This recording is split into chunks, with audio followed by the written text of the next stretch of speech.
Hello, this is Lynn Fraser with the Kiloby Center for Recovery. I'm really happy today to be here with Dan Major. He's going to tell us about his work and how he got to the point, the kind of work that he's doing and how it ties into addiction and the kind of recovery that we're talking about here in this summit, which is much more than abstinence. It's really a whole healing and really grounded. So Dan, why don't you go ahead and just tell us a bit about how you got to here. Thank you so much, Lynn, and thank you again for having me here in this forum. It's really an honor to be here, and quite fortuitous. As we talked a little bit about having clinicians and folks doing healing work with similar visions and perspectives on what facilitates healing, especially as it relates to addiction recovery, is such an important wave of energy, effectively. My perspective on recovery in the big picture is that it's a process of ongoing learning, growth, and healing. And that abstinence in the best possible and healthiest version is an important part of that. But as you suggest, recovery is a process that goes far beyond abstinence. Abstinence is only a beginning, only a foundation, and the quality, depth, and richness of a person's recovery turns on what happens once they stop using alcohol or other drugs, or their obsessive compulsive involvement in emotionally avoidant behaviors. The full range of so-called process addictions, be it gambling, sex, food, shopping, spending, exercise, work, internet, social media, gaming, what have you. So I come to my current status through a long and winding road. I got my MSW in 1987 and began practicing in addiction treatment about 1989. And most of a 20-year postmaster's career, actually my career is 35, going on my postmaster's career is 32 years at this point.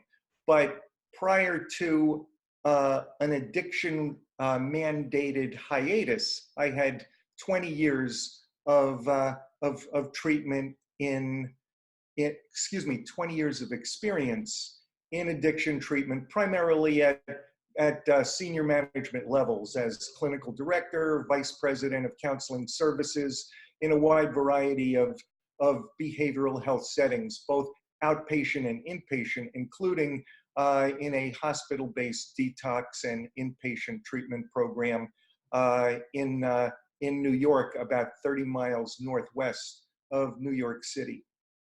While I had always, as a child of the 70s, more so than the 60s in terms of when I really came of age, I had been using alcohol and other drugs myself, off and on, since I was late latency age, even pre-adolescence.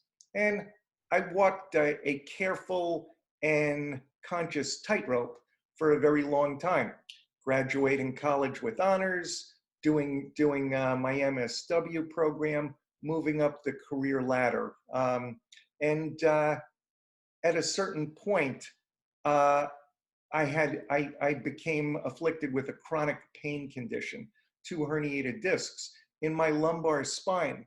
And so unwittingly, I became a pioneer in the opioid epidemic in the US. And so I was diagnosed in 1998 and began to be prescribed um, heavy-duty opioid narcotic medications in the aftermath of the recent change in prescribing paradigm and regulations promulgated by the CDC and encouraged by the pharmaceutical industry and doctors who were willing to go along for that ride.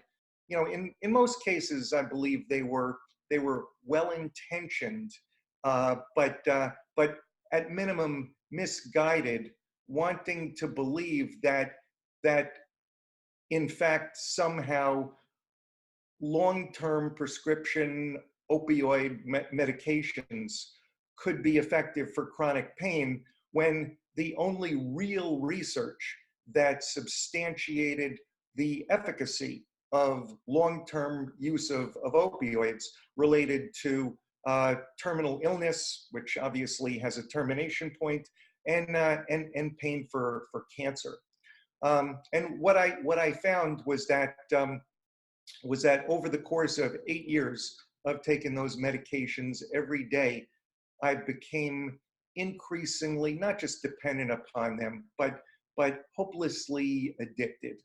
And it got to the point after again, walking this interesting tightrope and living a bit of a double life for over 20 years, I began to experience significant consequences at work for the very first time. And there were issues with my marriage as well. And finally, even though it was something that I had avoided for a long time because my professional knowledge and awareness actually helped to fuel my various defense mechanisms, my denial and minimization related to the reality that I was an addict, and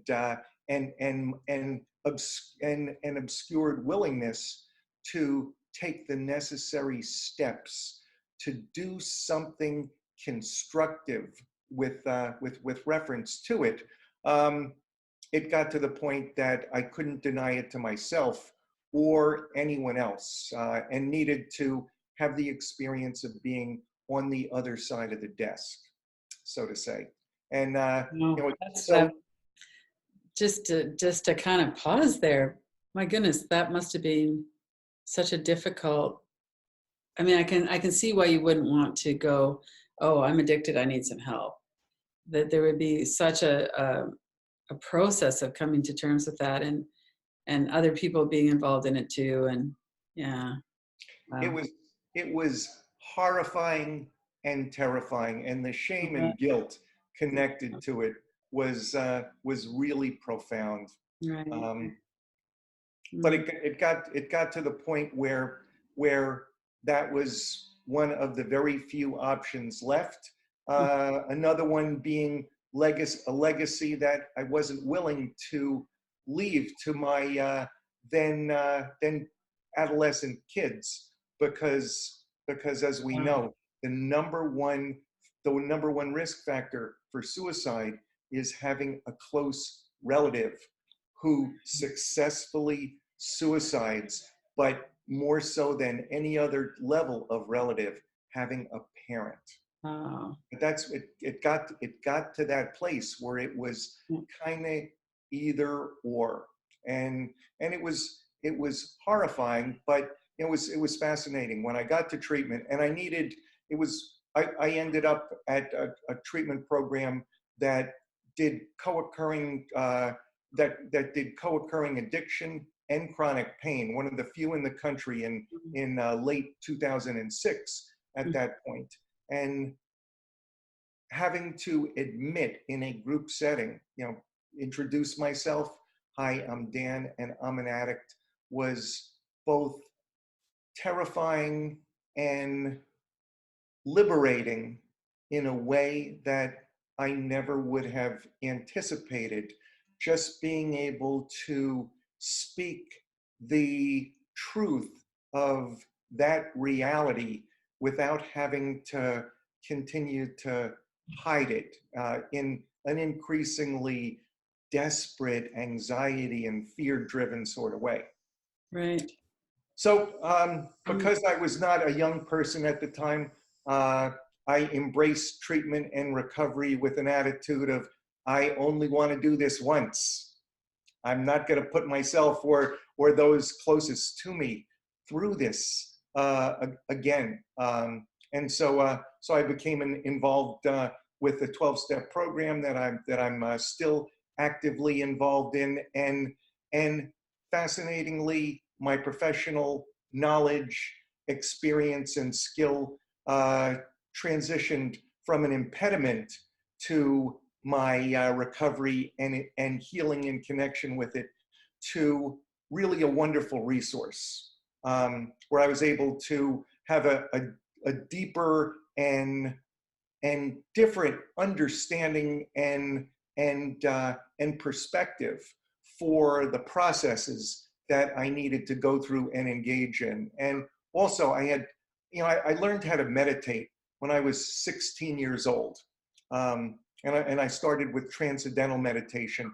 And even though there were a small handful of years where my practice wasn't regular, basically I've been doing it to this point for about 40 years on a daily basis. And even on the tail end of my active addiction, I was meditating on a daily basis. Now, obviously, that didn't get me clean or serve as a mitigating factor in the problems that I experienced.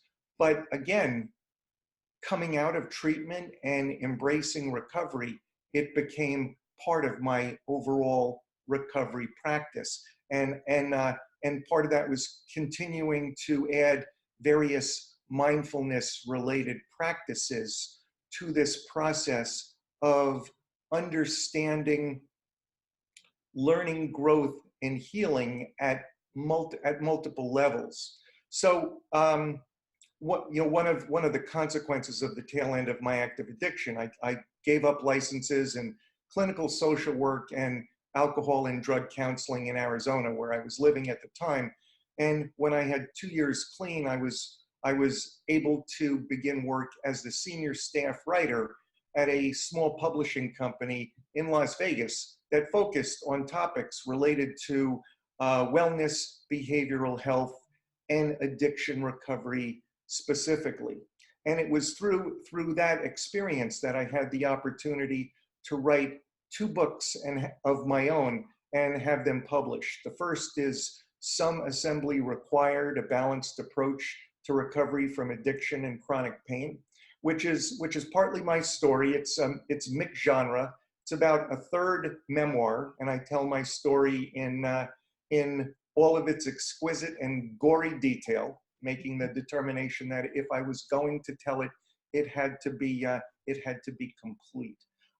But way beyond that, it includes a great deal of psychoeducational content pertaining to the dynamics of addiction and its progression, as well as chronic pain, and presents a multi-dimensional approach to recovery from those as co-occurring challenges. And then my second book is Roots and Wings, Mindful Parenting in Recovery, which is really a next level book for me. But I also think in the field, insofar as there's almost no literature written for parents in recovery, and although that's the niche for this particular book, and there are chapters that are specific to parents who are in recovery, the vast majority of the content is applicable to all parents. And one of the things that I aspired to do with it was to present clear and easily digestible information on what mindfulness is, with meditation as a subset of the full range of mindfulness practices, along with a tremendous amount of material, step-by-step, user-friendly material on meditation and different forms of meditation, as well as all sorts of different mindfulness practices, which have as their heart, and this is currently I'm the executive director of the Vance Johnson Recovery Center here in Las Vegas, which is a new inpatient treatment center where we'll do medically managed detox, as well as inpatient and residential treatment. And one of the things that we'll be doing as a highlight is a lot of work related to mindfulness and meditation, because, and this is consistent with conceptualizing radical recovery 2.0 or past that, 2.5. So much of the process, to me, has to do with the conscious awareness of where our internal processes begin to go off course in ways that are less healthy, in ways that don't serve us well, where our thinking begins to go astray, telling us various creative stories, pulling us back into the past, pushing us into the future, and effectively providing this waterfall of thoughts and images, which often have very little, if anything, to do with life in the here and now, with this moment right here. And then those thoughts tend to drive emotions, which also can become very easily unbalanced as we get caught up in anxiety or fear about what might happen, frustration, anxiety, or resentment about what happened in the past, or what we think is going to happen next. These conversations that we have with other people in our minds, for example. And for those of us with chronic pain or other challenges, that becomes a vicious circle, which tends to gas up physical discomfort and pain as well. And then obviously all of that contributes to a high degree of spiritual imbalance. So what I wanted to present in both books, but especially Roots and Wings, and what is going to form the basis of the treatment program where I am now, and this is the foundation of my own recovery, as well as the framing of it, is developing the conscious awareness to know what our processes are, to be able to observe, to witness my thinking, and to be able, as opposed to being an actor in those thoughts, where I can come to the conscious awareness in this moment right now. Wow, my mind is spinning some crazy stories. Mm-hmm. And even that simple awareness, coming to that place of observation or witnessing, provides this essential separation, and where we come to, basically we wake up from the slumber of unconscious awareness and realize I am not my thoughts. I am simply thinking my thoughts. And then so developing the skills to do that, along with those of emotional regulation and distress tolerance, where I can effectively, even when I'm experiencing pain. And we know that emotional and physical pain tend to go together hand in glove. They activate each other continuously. Mm-hmm. But go ahead. I was just wondering if you could talk a little bit about the kind of two major pathways to addiction. So on the one hand, you were enjoying alcohol and other drugs in the 70s. And then on the other hand, you had a pain condition for which you were prescribed an addictive substance, opioids. So in your experience, do most people that come through that second path, do they also have childhood developmental trauma? Is that more on the like, what's your experience with the trauma piece with this as it drives addiction? And as we have to kind of heal trauma in order to, kind of lessen one of the drivers of addiction so that we have a better chance at recovery. What's your experience with that? Well, I think trauma underlies the vast majority of challenges related to addiction, but all sorts of other biopsychosocial challenges as well. And one of the things we know from a tremendous amount of research and the literature that it's generated in the last number of years is that trauma comes in many different forms.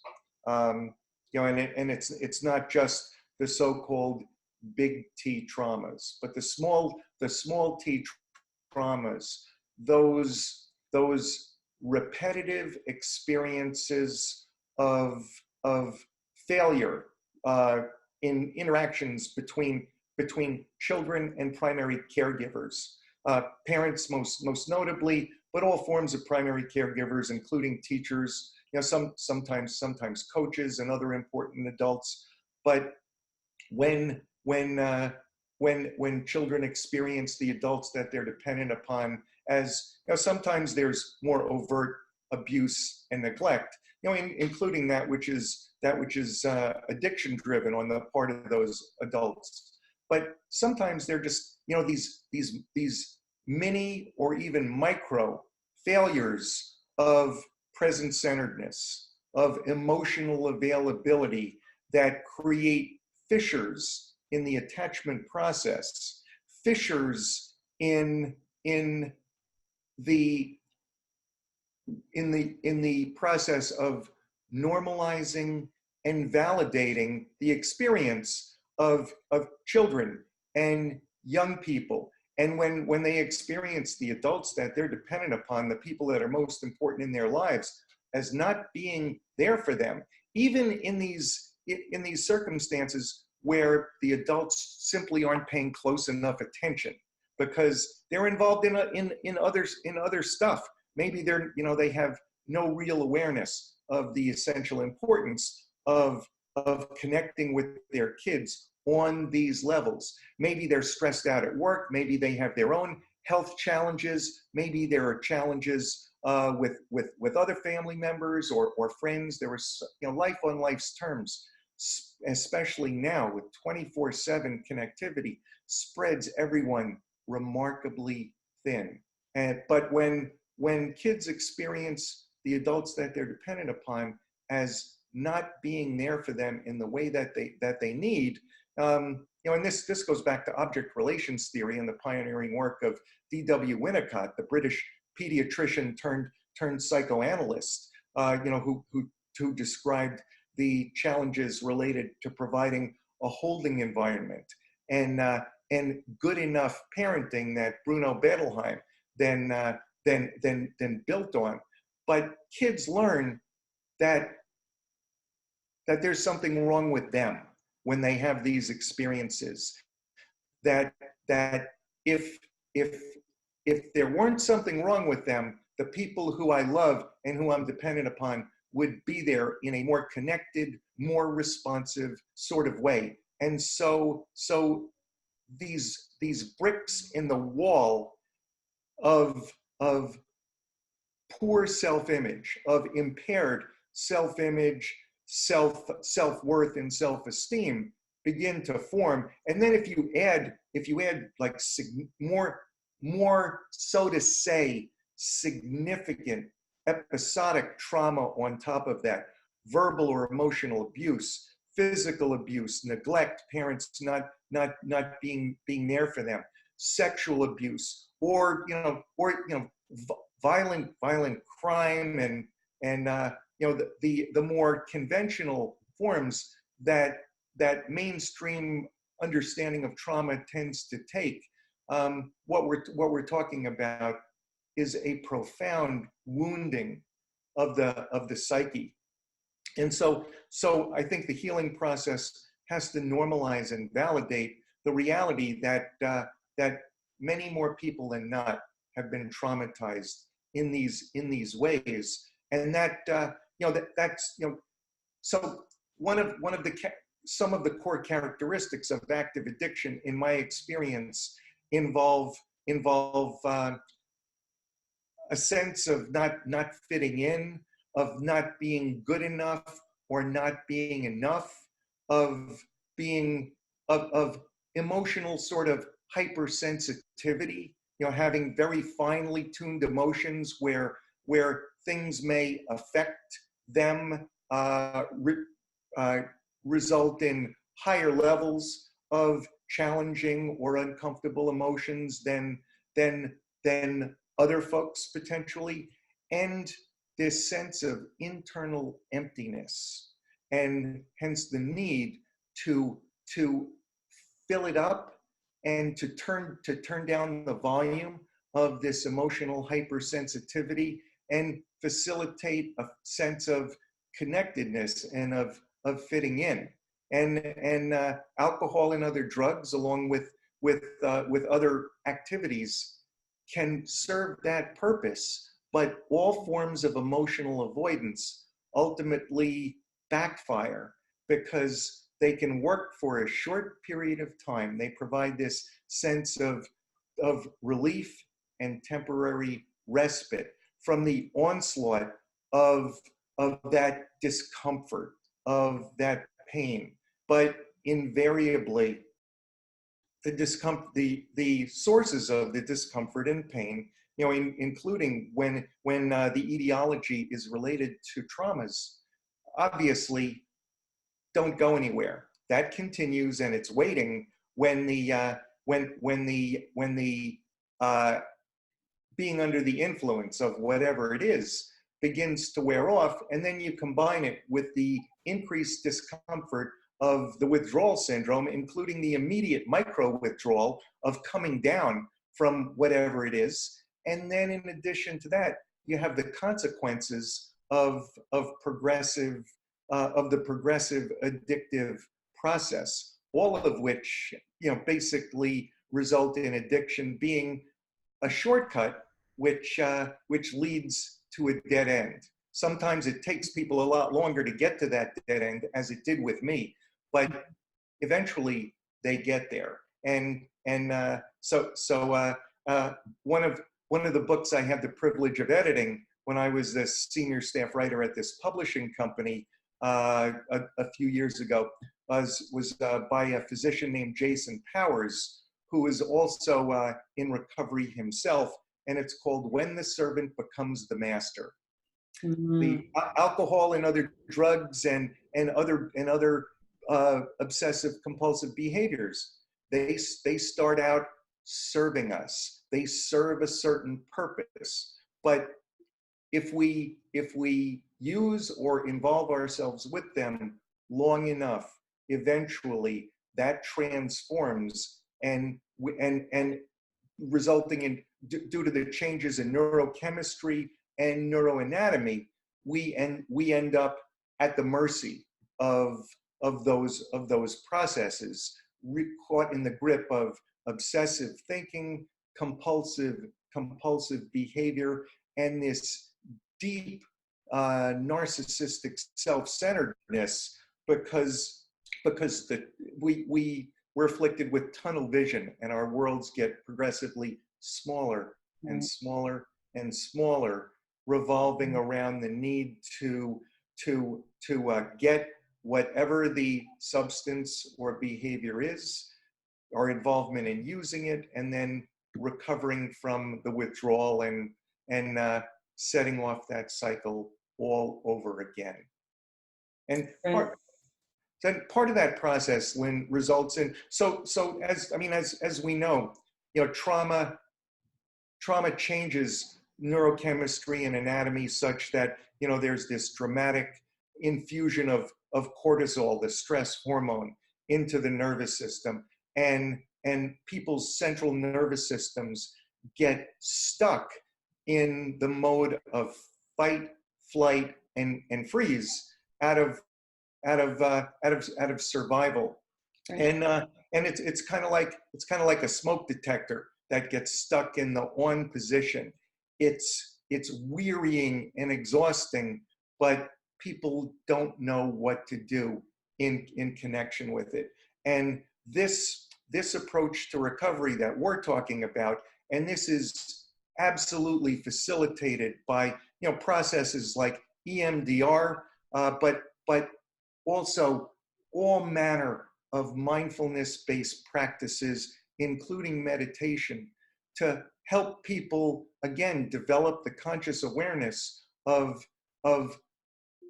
where their nervous system is at, that it's stuck in the stress response, where the sympathetic division of the autonomic nervous system is activated, and to help them shift out of that and turn on the parasympathetic division of the autonomic nervous system, which is the one that's active and dominant in rest, relaxation, and self-calming. And obviously, this is a very gradual process. And I've been doing this for many years. And it's the only thing I'm perfect at with reference to it is being perfectly imperfect. Right. So your recovery center that you're just setting up here is different than maybe a traditional one. I think a lot of recovery centers now are starting to really see the benefits of working with the nervous system and mindfulness and things.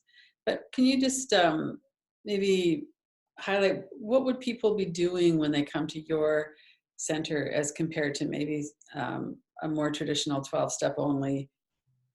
Do you work with trauma with people? Do you work with their nervous systems right away? Like, what would the experience be like? Everything that we do is trauma informed. Mm-hmm. So there's a lot of psychoeducation in connection with that. There's a lot of working with people in the moment. What's going on right now, and everyone here is part of the therapeutic process, whether they're the receptionist, the maintenance person, the recovery support tech staff that has the line responsibility for supervising and interacting with patients, the housekeeping staff, all the way up to the clinical staff, including myself, the nurses, of course, and any of the other administrators. But we have 2 mindfulness meditation focus groups every day.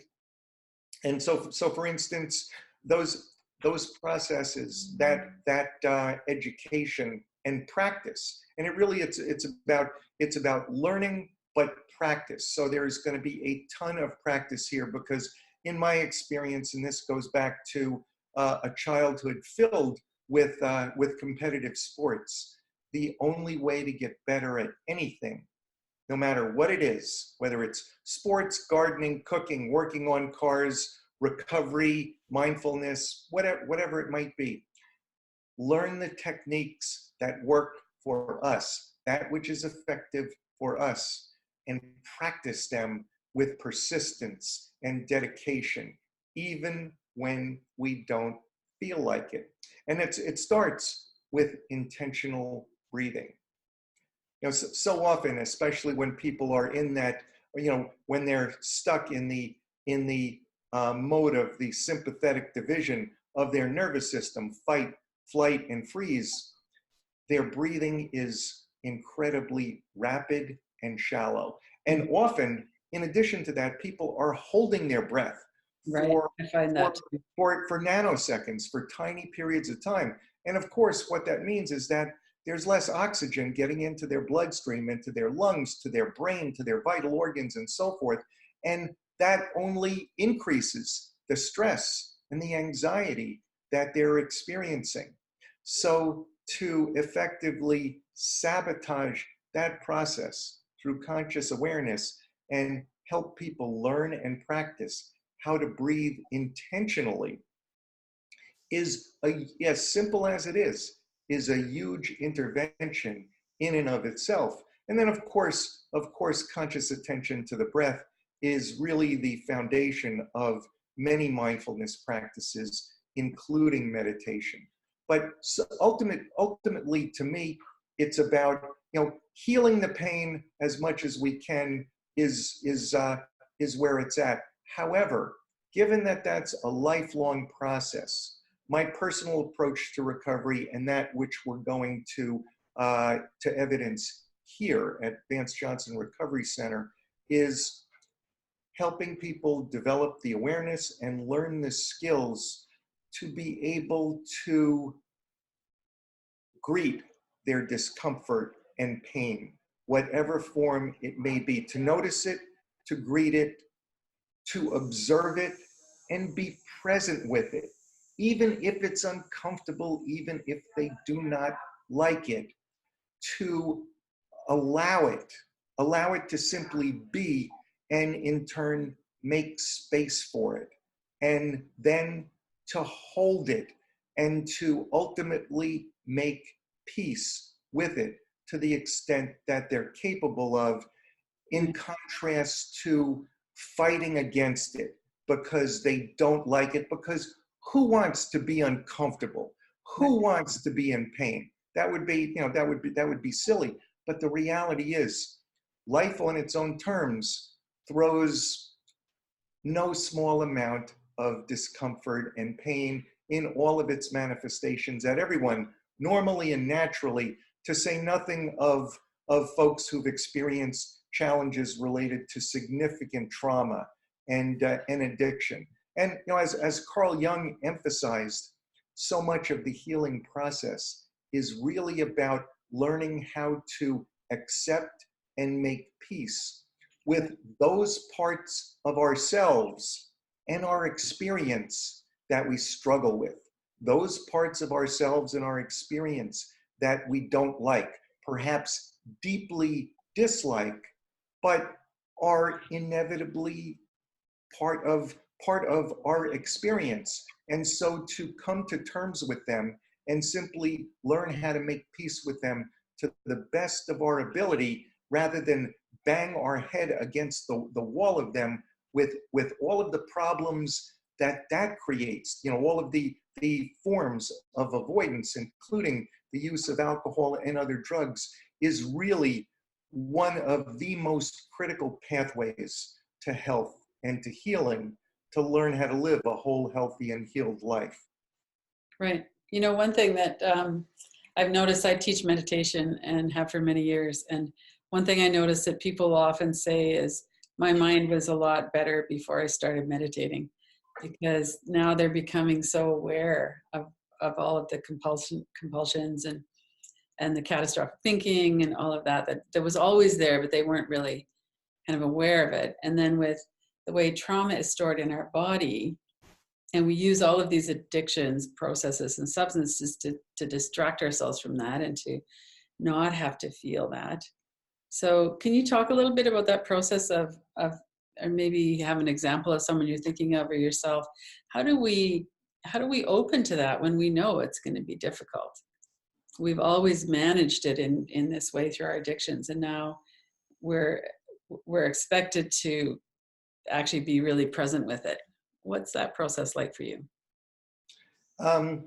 It starts with an awareness that it's going to be difficult, that this is going to be a challenge, that it's perhaps a sea change in how we respond to our experience, both internal and external. And it's the difference, as you alluded to, between reacting unconsciously, habitually, and automatically to our experience, both internal and external, and being aware of it so that we can respond consciously, intentionally, and much more skillfully, where we have a choice as to how to respond.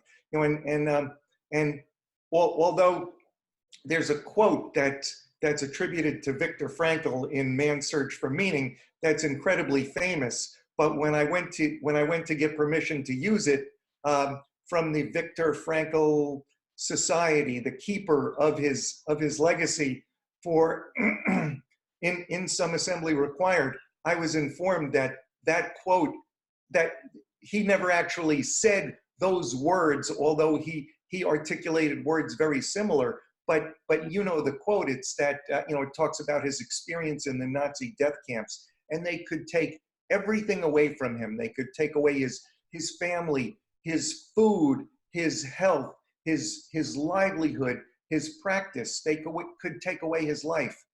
But the one thing they couldn't take away from him was his ability to choose how to respond in the moment. That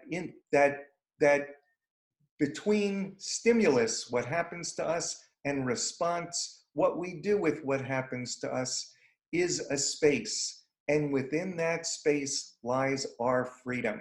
So that's the one thing the Nazis could not take away from him.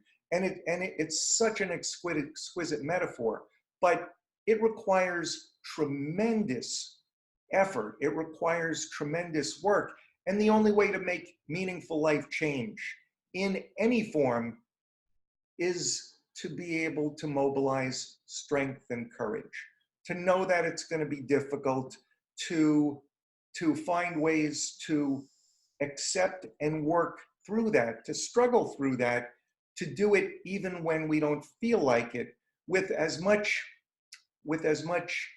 self-kindness, as much self-compassion and forgiveness as we can mobilize. And that's absolutely part of the process as well. So, and we normalize and validate the difficulty, and encourage the strength and the courage, and also we draw on people's past experience, using that as a metaphor for the process of learning, growth, and healing, particularly in reference to recovery, because everyone, no matter how desperate or challenged their circumstances, no matter whether they're homeless and destitute, or they've had a degree of much more conventional success in their lives, everyone has had experiences where they've done certain things well, where they've been skillful or successful. And one of the keys to both treatment and the recovery process is for the professionals to endeavor to do the work necessary to help clients, or the people we work with, identify those previous experiences of resources, strengths, and skill, and then to generalize it, to be able to generalize it to the challenges at hand, and bring those internal resources and strengths to bear. Because if they didn't have them, they wouldn't have had a degree of success and skill in these other areas previously. So they're there, even though in my experience, the vast majority of the time, they've never looked at them that way. They may not have even been consciously aware of them until we engaged in that exploration, that excavation, if you will. But metaphor is such an exquisite way of helping people connect their past experience with the work ahead and all of the challenges that it requires. But as we know, people do that, as difficult as it is, as intimidating as it can be, people do it all the time. Right. And related, just a brief piece on, the people you teach meditation to, talking about how their minds were better beforehand. It's fascinating. Again, I've been meditating on a daily basis, literally, for 40 years. And the quality, depth of my morning meditation practice varies tremendously. Right. There are days when it's exquisite, it's deep, and it's rich, and I'm right there, and my mind is very quiet. Sometimes I even see colors. And other days where the waterfall of thoughts is pretty continuous, and I'm you know, very regularly, essentially, even during meditation, waking up to the conscious realization, oh, I was thinking again.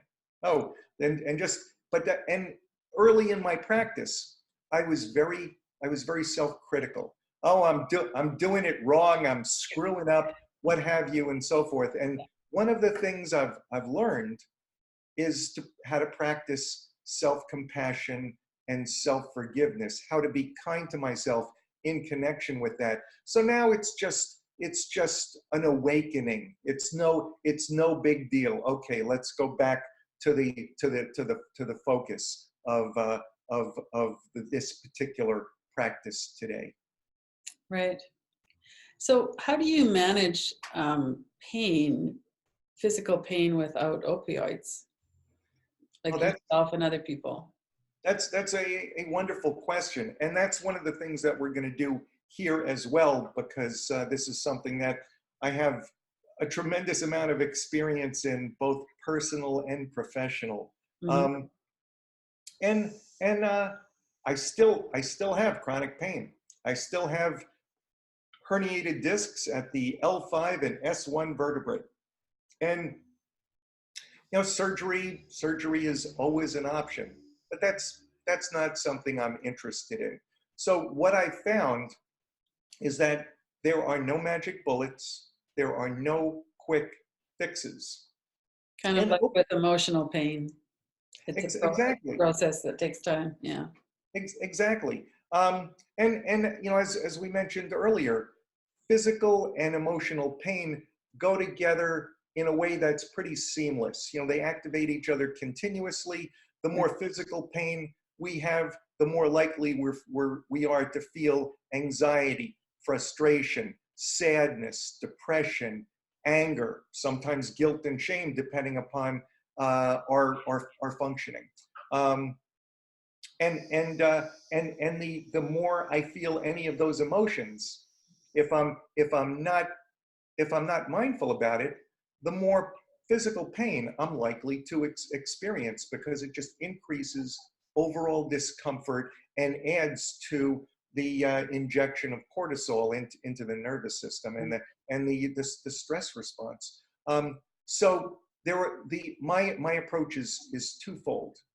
I engage in say a dozen different practices that help me turn down the volume of the pain and the discomfort that I experience. And most of the time it's normal, like normal pain for me at this point, whereas previously it was still horrible. It was unfair. Why is this happening to me? I can't stand it. Oh, and by the way, I need more Percocet, or I need to up the dose of my fentanyl patch, or whatever it happened to be. And stress just adds to that as well. It does. But now it's like, the normal pain, it's no fun, but it's not a big deal. There's no catastrophizing of it. I have a high level of acceptance. And that's the second piece, to accept and work with the pain that's left over with as much grace as I can mobilize on any given day. And it's a moving target. Rather than so when professionals, medical and ancillary, talk to patients about eliminating the pain, like opioids are pain, they're known as painkillers. When pain becomes chronic, it's exceedingly rare it's going to be cured. It's going to be eliminated. So to give up the fantasy that we're going to be pain-free, that's a significant loss, and mourning it is certainly appropriate.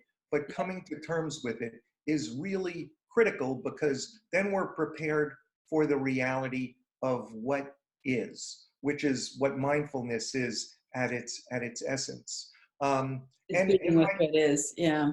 Yeah, and so my focus is on is on having as much as high a level of function as I can and as high a level of quality of life as I can, in spite of whatever pain I may be experiencing. And in connection with that, I play tennis often, and I hike very regularly, including or most frequently in the high elevation mountain wilderness just north and west of Las Vegas, Wow. where regularly I will go up to 10,000 feet. Wow. And I have to push myself. It isn't easy, and in some cases, I know there's going to be a trade-off in a higher level of discomfort or pain. But it's a balancing act. I'm willing to endure that, especially when I know that it's more usual. It's more within normal range for me, in order to have those experiences and participate in those activities Right. that bring that much more meaning and joy into my life. Right. Right. Good answer. Yeah, when we're just facing right in front of us either our past or something going on in our body or emotions that are so difficult, there is a surrender there. We have to just kind of acknowledge this is what it is. And Yeah, that's a big part and of it. that there are times when it is simply difficult, Right. and that's okay. And we can learn how to give ourselves a break, Right. including simply to rest at Yeah. times, to Yeah. be conservative with our time and our energy, and Yeah. what and with whom we spend it on. That's Mhm. a really big deal, and that's an important important part, excuse me, of the healing and recovery process as well. Right. Absolutely. Yeah. Hmm. Well, we're almost at the end of our time. The time goes so fast when we're talking about this. How would people get a hold of you? So your books. Do you want to mention the books again, and also your website and that kind of thing, so people could get in touch? Sure. The books are Some Assembly Required, a Mm. balanced approach to healing or to recovery, excuse me, from addiction and chronic pain, and Roots and Wings, Mindful Parenting in Recovery. And I've also, for the last 6 years, since shortly after the first book came out, I've been privileged to write a blog for Psychology Today, which is the same name as the main title of the first book, Some Assembly Required. And Oh, then my own website, which I don't spend as much time on as I should, but there's a lot of helpful information there, including a number of videos that I've done speaking specifically to various issues connected to addiction and chronic pain as co-occurring challenges, is Mindful Healing, one word, for life.com. mindful healing Mindful for life. Healing for life.com. Okay, I'll put all of those up on the screen so people can see them. Right. Great, thank you, Yeah. Lynn. Well, thank you so much, Dan. It's been really interesting to talk about this and to hear your perspective. And like we talked about at the beginning, there's a lot of alignment here.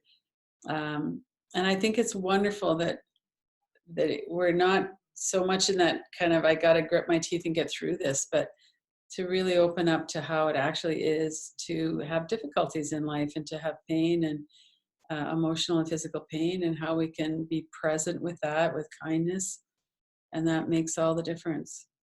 Absolutely. And even, those times where we find ourselves reflexively and automatically clenching our fists and gritting our teeth, to use that experience as a signal for more conscious awareness. Oh, my fists are clenched and I'm gritting my teeth.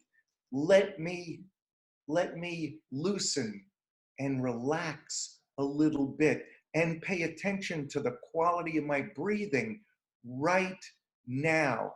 And when we do that, it instantly begins to shift the activity of our nervous system from stress to a higher level of relaxation.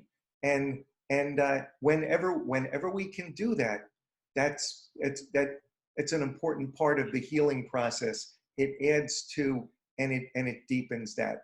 And the more we can remind ourselves, as well as those that we work with, of that experience and the ways in which small but really meaningful shifts in our awareness and our experience are possible, the more likely it is that we and the folks that we help can begin to progress further in the direction of health and healing.